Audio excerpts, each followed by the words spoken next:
Welcome to the Place Retreats podcast. I'm Jean-Claude Chalmet, psychotherapist and founder of the Place Retreats in Bali. As always, I'm joined by Amy and Louise. And today, we're diving into a topic that's both powerful and very often misunderstood: forgiveness. How does it impact our mental health? Is it always necessary? And what does it actually mean to forgive? Good morning. Okay. Morning. Good morning, ladies. This is a good one, isn't it, for us to get sort of stuck into? You must see this all the time in your practice, JC. So I guess, if we start by... It's one of the most sensitive subjects in therapy. It really is. And may I start, Amy, by something I learned 25 years ago when I went on a wonderful course for studying clinical hypnotherapy. It was a 17-month course. And we were talking about forgiveness. And the teacher and I got into a bit of a debate about forgiveness. And for me, one of the most important things about forgiveness should always be to the level that you can forgive. And very often I say to people, whether that's 5% or 20% or 3% or 80% or 100, whatever level of forgiveness is right for you. And I think that is so important, because people think, if I can't forgive completely, then I am doomed to eternity. Mm-hmm. I do remember an early episode that we did, and this came up, and forgiveness for me was a really big kind of shift. Something shifted for me, and I was like, forgiveness, forgiveness. And you were like, hang on now. And so it's obviously, it's a really good thing just to keep in mind, because it doesn't, we don't want it to be a blocker for somebody if you don't feel that you can forgive 100%, right? Absolutely. And, it's so often, forgiveness is so often misunderstood because people very often see it as a sign of weakness or an excuse for wrongdoing. But no, I think that psychological research has now shown us, and also spiritual wisdom alike, they reveal that forgiveness is a profound act of self-liberation. Because holding on to grudges, resentment, anger, it has severe consequences on your mental health. Yeah. And it can lead to chronic stress, anger, and, they can have severe consequences, that lead to depression, anxiety, and even physical health problems. So I would like to, in this podcast, to look at the deep connection between forgiveness and mental well-being. The psychological and neurological effects of holding on to that resentment, and, what are practical steps that we can cultivate forgiveness and, to have a healthier and more peaceful life for yourself. It's not about the other person. Let's forget about the other person. This is about you and yourself. And, if we want to understand forgiveness, what it is and what it isn't is very important, I think. So can we go, I'm just thinking of something that I just feel that I would never be able to forgive. So let's say somebody killed my child. Can we go straight to that? Let's go full death but you hear, one. But you hear of people that, and is forgiveness, is it where you go, okay, I'm going to look at, there were reasons why that person did what they did, and I'm going to want to understand those a bit. 1 second. Can we dial back, Louise? Can we look at ourselves? Right. Because forgiveness is a conscious, deliberate decision that we make to release feelings of resentment or vengeance towards someone who has harmed us, regardless of whether they deserve it. And it's important to remember that forgiveness is not forgetting. You can forgive without excusing or condoning the harmful behavior, number one. Number two, forgiveness is not reconciliation. You can forgive someone without resuming a relationship with them. Mm-hmm. And forgiveness is for you and no one else. It's an internal process that frees you from emotional bondage. So that's interesting. So your example of somebody has killed your child. Yeah. So it's almost like are you saying then, JC, you wouldn't be forgiving them for the act of doing that? No, but you forgive them without excusing or condoning that harmful behavior. I don't understand. I guess it's like an unlocking in yourself, isn't it? That you... Yes, because that will, Louise, what I'm trying to say is that if you can't do that, it will just eat away at you every single day. Yeah. So what is 5%? What does it mean then? What is forgiving then? If you're forgiving someone, are you saying that's okay? You did that thing. No, you're not saying that's okay. No, okay. I'm just letting go of that resentment and that feelings of vengeance that I want to, also kill that person that harmed me by killing my child. It's about letting go of those nasty, horrible feelings that you carry for someone. I mean, you'd need some therapy, wouldn't you, to get to that point? I mean, very often, yes, absolutely. And, there are two types. For me, there are two types of forgiveness. So there is the decisional forgiveness, and that's a behavioral choice to let go of hostility. And then there's an emotional forgiveness, where you are replacing negative emotions with empathy, compassion, or neutrality. And it's very important that we let go. We don't forget. We don't say it was okay what you did. We don't condone. Okay. And you certainly don't want to have a relationship with these people that would have done something. But you don't want to be beholden to that anger, that hurt, that resentment, that vengeance that people might feel, because that's an internal poison that eats away at you. And also, I'm thinking that actually, I mean, if you are able to sit and look at, when somebody has done something terrible to you, then there is always, I guess, a reason for that behaviour, isn't there? And so when you talk about compassion, having a bit of compassion, when you hear of people that have done terrible things, like murdered children or something, and there's always a bit of me that's like, well, yeah, but something happened to them for them to, you don't just go out in the world as someone who's had a supportive, wonderful life. You don't go out and murder people. You don't, do you? Louise, have you ever thought that person that has murdered someone has parents too? Very often. Yeah, I do think that. Yeah. And the mother or the father will go to prison to visit their child every single week, even when they have done the most heinous of crimes, and can muster love for that person.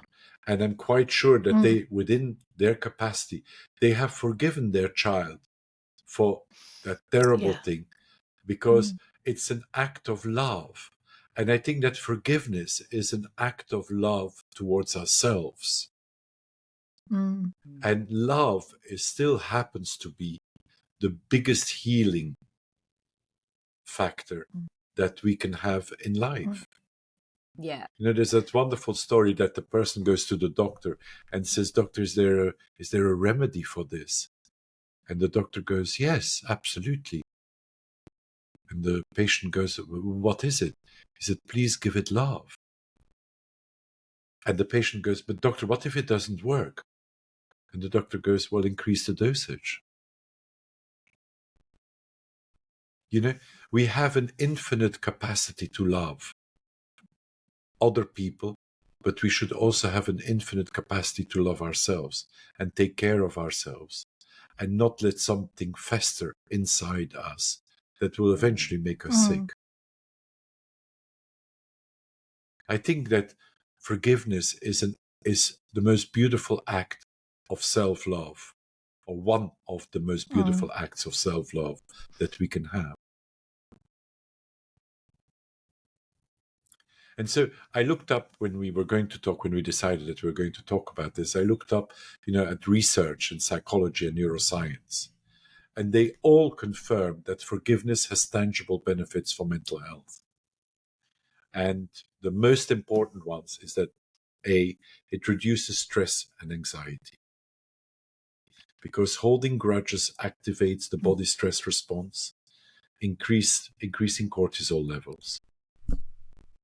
We all know that chronic anger keeps the amygdala, the brain's fear center, in front of house, overactive, leading to heightened anxiety. And there are even studies that show that forgiveness lowers blood pressure, reduces heart rate, and decreases stress-related inflammation. It's quite extraordinary. Then, of course, it lowers risk of depression. Unresolved anger and resentment contribute to rumination, and we know that rumination is a key factor in depression. And there was a study in the 2019 that was done in 2019 and was published in the Journal of Positive Psychology. And they found that forgiveness interventions significantly reduce depressive symptoms. A third benefit is that it improves emotional resilience. So if you can forgive, it fosters emotional regulation, and that helps individuals recover from hurt more effectively. Yeah. And what's more, people that practice forgiveness report higher life satisfaction and optimism. And I think I kept the best for last, that it enhances relationships. Forgiveness reduces, for sure, hostility and promotes empathy. And it leads to better and healthier social connections. And I can tell you that even in cases where reconciliation might not be possible, there are cases like that, inner forgiveness prevents bitterness from poisoning future relationships. And the extraordinary thing is the juxtaposition, because despite its benefits, forgiveness can be incredibly difficult. And so what is that due to? I think the biggest one for me, and that's what we are seeing in the practice, is fear of vulnerability. Yeah. I mean, it's absolutely incredible.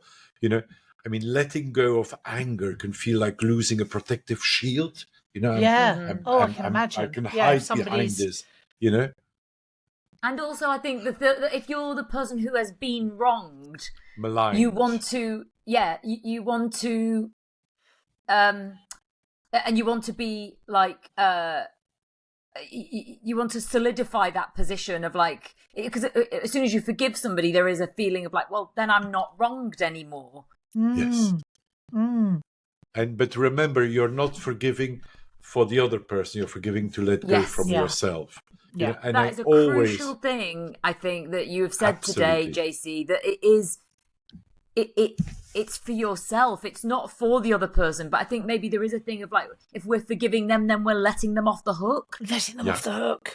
Yeah, no, which is something you're doing I don't it to release those feelings of resentment and anger within yourself. And when people say to me, "Oh, if I let go of the anger, then I'm losing my protective shield," and I go, can you please recognize that forgiveness is an act of strength, not surrender? Yes.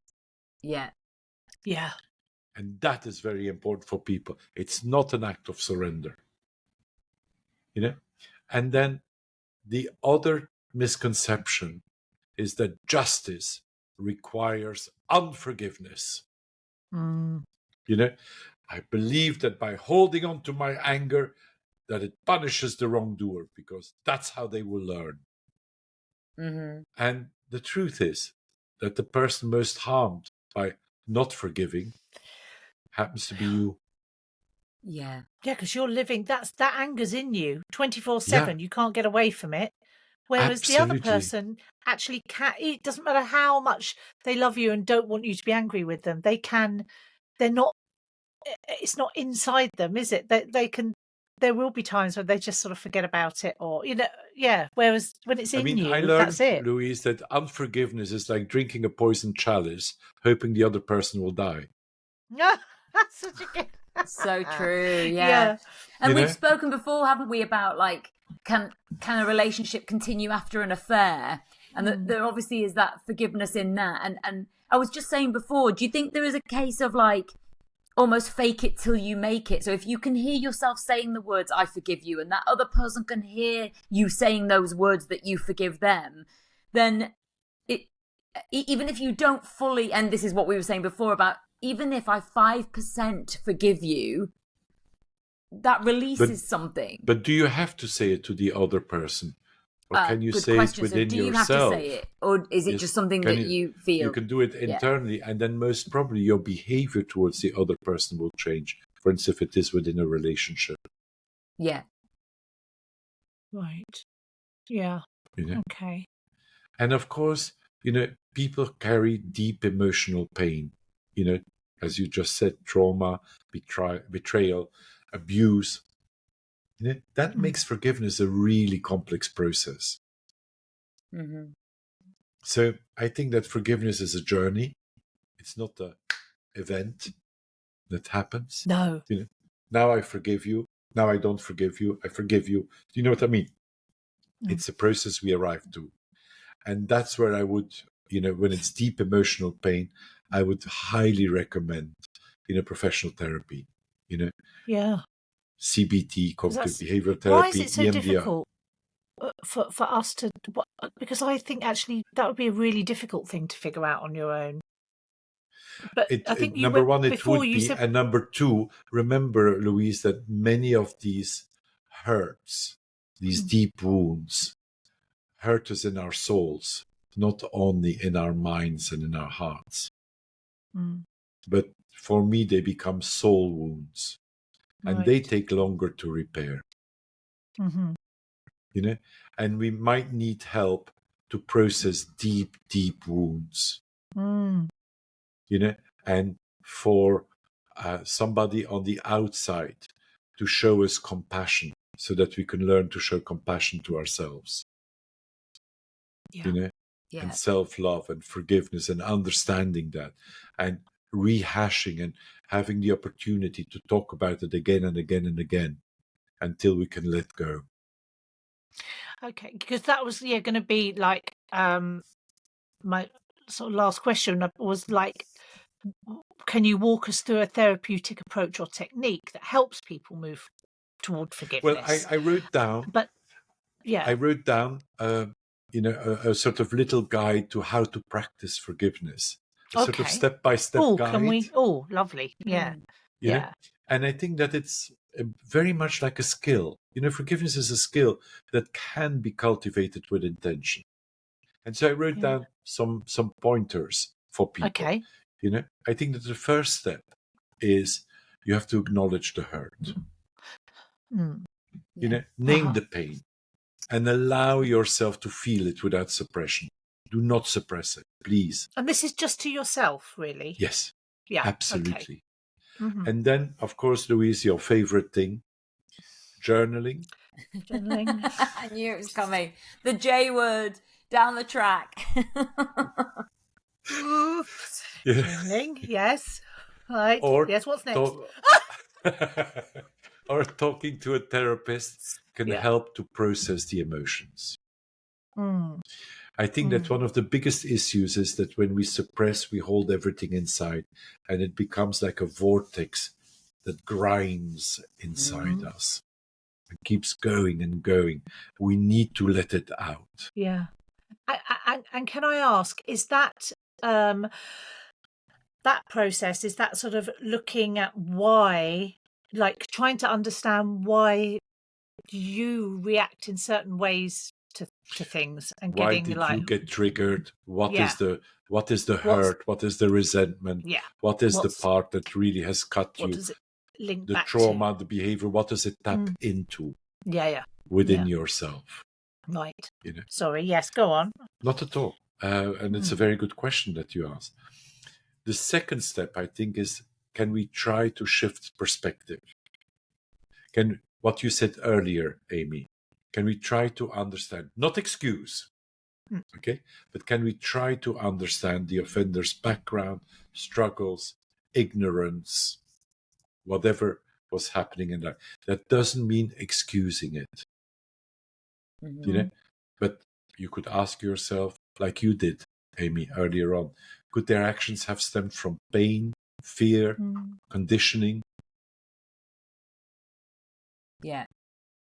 The third step is, you have to decide for yourself to forgive. Don't wait for that to come. It's a conscious decision that you're going to make. Make it a conscious choice. I release this for my own peace. Yeah. You could even write a letter, a forgiveness letter. You don't have to send it, but get it out of you. This is extremely important. The fourth step that I would recommend is, can you possibly replace resentment with compassion or neutrality? You know, can you practice a loving kindness meditation, for instance? May they be free from suffering as I choose to be. And if full compassion feels impossible, aim for indifference rather than hatred. Yeah. It will stand you in very good stead. Yeah. I think I would find that, I think I'd find it very difficult to like wish well on, I think I would find that difficult, but I could, sort of just think, oh, well. You don't even have to wish them well. You can just say, I forgive you, but, and that's my last step, set boundaries if needed. Forgiveness doesn't mean allowing further harm. No.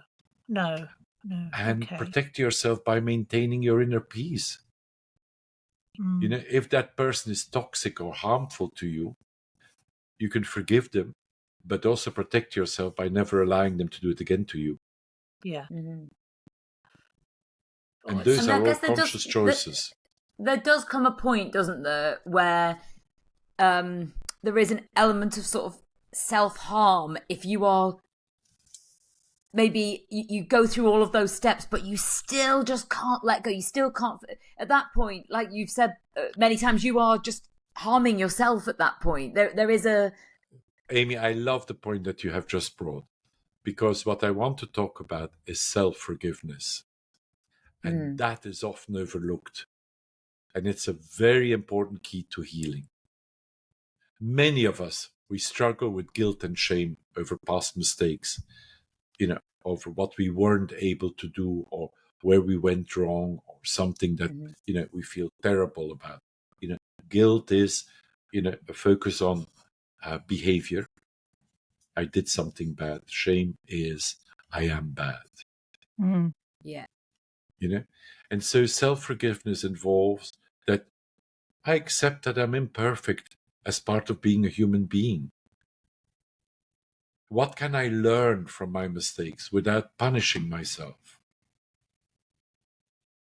And I would always advise to practice self-compassion.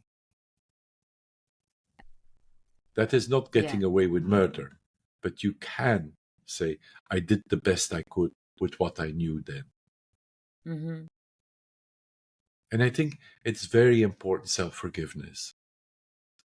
Even, I think I said this in a previous podcast when I was walking with an evangelical Christian. And when I said there were two people in my life that I couldn't forgive for what they had done to me at that time. And I thought, my God, what have I done now? It's talking to an evangelical Christian about not being able to forgive. For the next 2 hours of this walk, I'm going to be told, and condemned to eternal damnation. And the lady just looked at me and she said, well, as long as you can forgive yourself for not being able to forgive. And I thought that was such a beautiful thing to be told. Yeah. And that in turn, for you to forgive yourself for not being able to forgive, lets in just a little bit of softness and compassion, which inevitably flows out, doesn't it? Yes, absolutely. And what I always say to everybody that comes to our practice, please see forgiveness as a path to freedom. Forgiveness is not about the other person. It's about reclaiming your own mental and emotional well-being. If you let go of resentment, you actually free up space for mental space for joy, peace, and deeper connections. Yeah. We almost need to rebrand forgiveness, don't we? Because there is I think that what we've learned from this conversation is that it's not about the other person. Although I guess we say like, I forgive you, will you forgive me? It's actually something. It's a key to unlocking something in ourselves, I think, isn't it? That was a massive shift for me. And creating space for new things to come in. And I always say to all the people that come to see us, if forgiveness feels impossible right now, please be patient with yourself. Healing is a journey, and each small step towards release is a victory for your own mental health. And that is so important that people realize, it's not a switch that we switch on and off. It's a process. And it's not linear, I guess. Yeah. Well, we said that at the same Literally said that at the same. If I could jinx you with my pinky, I would. But yeah, I can imagine somebody saying, well, last week I felt like I forgive you, but you've just seeing you, or maybe seeing something you've posted online, but again, it's like to look in, isn't it? And then one we have to say is that, what is that trigger inside me? What is that about? And I think that it's always very important to tell people, think about it for a moment. Can you give the other person the benefit of the doubt? Did they really do this in order to harm you? Was that their intention? Was that their deliberate intention, knowing that it would harm you, and they still went ahead and did that? This is very important, because very often we can be very offended or very hurt or very wounded or traumatized by something that someone else did. But we always should ask ourselves, is this person doing this deliberately to harm me or to hurt me? Or can I give them the benefit of the doubt? Yeah, because I guess a good amount of the time, it's actually not about you, what they're doing, is it? Because they've got their own journey going on. And I'm thinking a lot about like Eckhart Tolle and that power of now and the ego when you're in full swing, and actually that ego wants everybody to be that you're the victim somehow. Because that strengthens your position as being the wronged, and that's where paranoia comes in, doesn't it? And rumination. Yeah. And that's the danger, because rumination goes round and round and round and round and round and round and round. And we end up, not being able to think of anything else. And we get lost within our own train of thought. Doom loop. Yeah. Yes, absolutely. Yeah. And I think that talking with someone, whether it's, pastoral care or Samaritans or a therapist or a really good friend or someone that you trust or a total stranger, but try and get it outside of you, because inside you, it will just create more and more unhappiness. I have seen people that are unable to forgive and they're it stuck. remains I guess they're stuck, aren't they? Totally. And they become bitter. And I that when you said about forgiving yourself and thinking like I did the best that I could with the information I had, and the more you do that as well, is it I suppose it just sort of affirms that actually that's all anybody is doing. And I know, like, I gave that very extreme example about somebody, but most of the time we're dealing with just people, just sort of messing up. But yeah, as you say, because not in a kind of like, right, I'm going to go and going to mess that up for somebody, Louise today. Yes. Yes. And then and what my aim is to make her really unhappy and to hurt her. And also there doesn't have to be necessarily an absolute right or wrong. There's lots of grey areas in between, which is something I find quite difficult. I quite like a straight down the middle. You're either right or you're wrong. And looking at all of those grey areas, like not knowing or not being, is very uncomfortable for me. But that's my stuff. And yet, Louise, you are working with the Samaritans. Yeah. Well, where there is so much grey, where you have to, and so I think it's a very interesting juxtaposition, no? Yeah, it really is. But I at the moment I've been looking at, like I can see. I was saying to Paul the other day, in a sort of a situation that's been going on somewhere else at the moment. If everyone were to say to me, Louise, you are completely wrong, and here's why, I would be happier with that than I am with sitting in a position where there isn't any absolute right or wrong.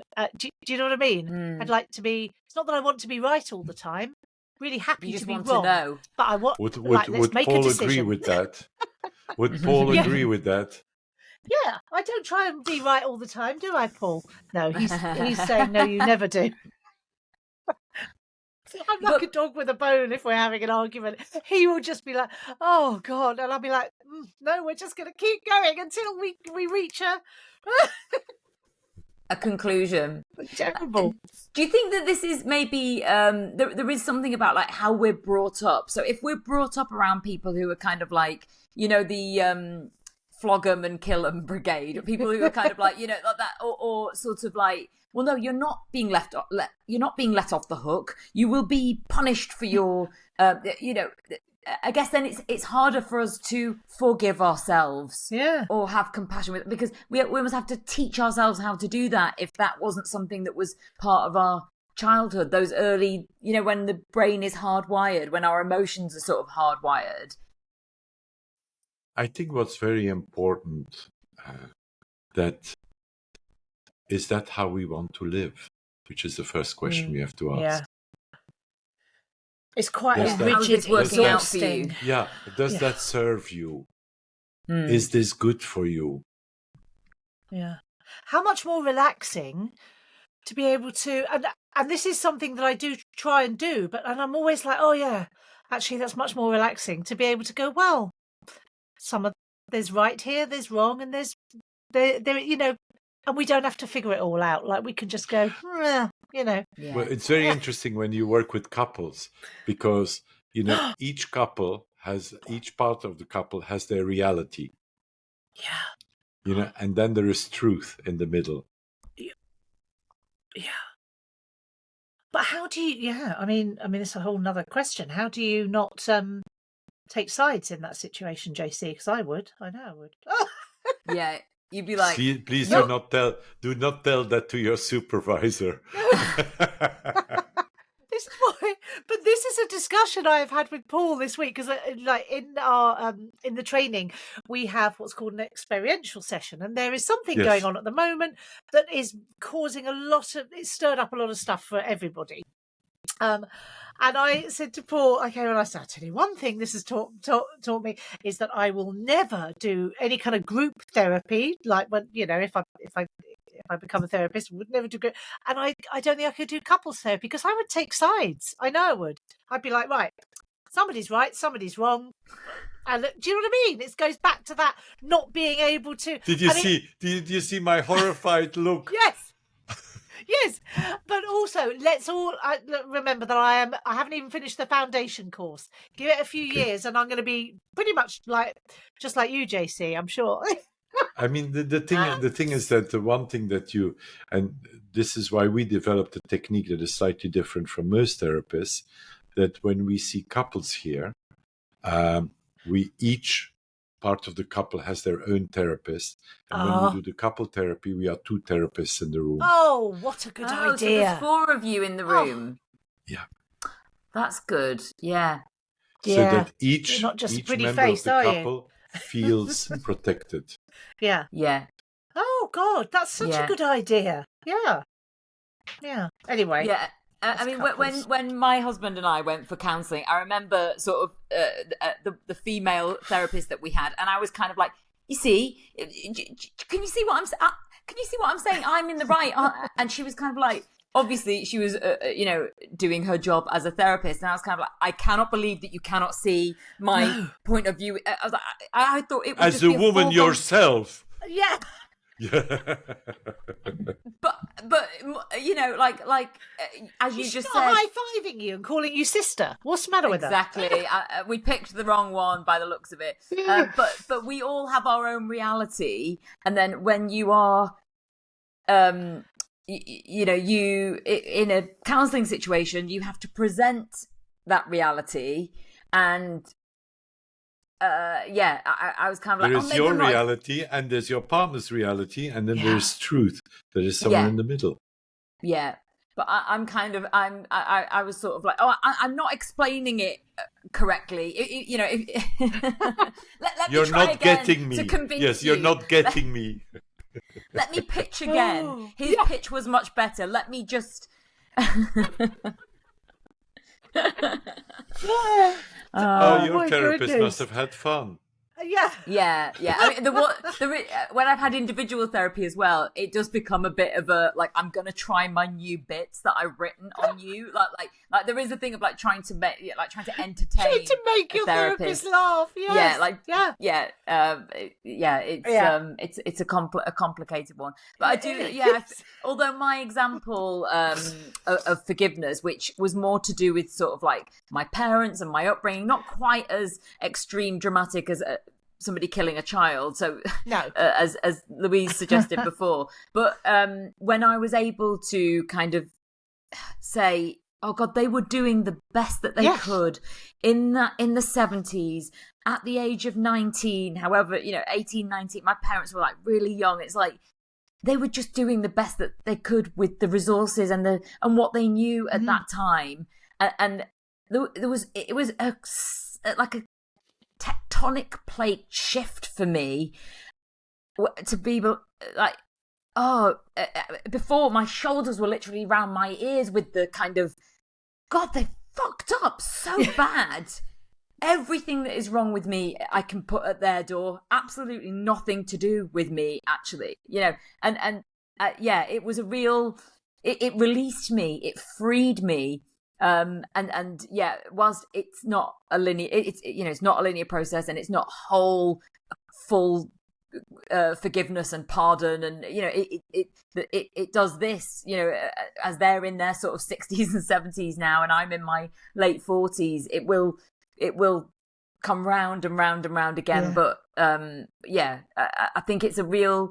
Hopefully, this conversation has maybe hit somebody who is at that point where. That could be the blocker, couldn't it? It could be that something that we've said today is just like, okay, that's another way of looking at it. Yes, and hopefully this podcast will help people to maybe see a little bit of light at the end of the tunnel to get out of, situations that they are in that are really not good for them. And the step-by-step approach, will afford them to perhaps create some space where they can let in joy, and they can let in a bit of contentedness, or anything else but that bitterness or that resentment. Yeah. Thanks for listening. Until next time, take care of yourself. And remember, healing is a process, not a destination. And if you enjoy the Place Retreats podcast, take a moment to give it a rating, recommend it to a friend or family. It does make a difference. And you can email us and follow us all on Instagram, and the details are in the show notes.